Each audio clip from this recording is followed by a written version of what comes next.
এই স্বার্থপর পৃথিবী কারো কথা মনে রাখে না, কারো জন্য থেমে থাকে না, কেউ তোমারে মনে রাখত না। তুমি মরে গেলে কারো হাতে সময় নাই তোমারে কান্দে লইয়া কান্দন, কারো হাতে সময়। এ বাপেরে দুপুর বেলা জানাজা দিছে, আসরের পরে বাপের জানাজা হইছে, কত কান্দা কানছে জিফুতে। এশার নামাজের পরে পাশের ঘরের থেকে ভাত তরকারি আনছে, এর ওই পেট ভরে ভাত খায়।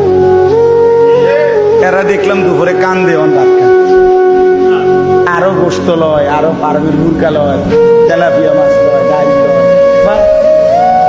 কি আপনারা দেখলাম বিকালে কি কান্দাটা কানলেন?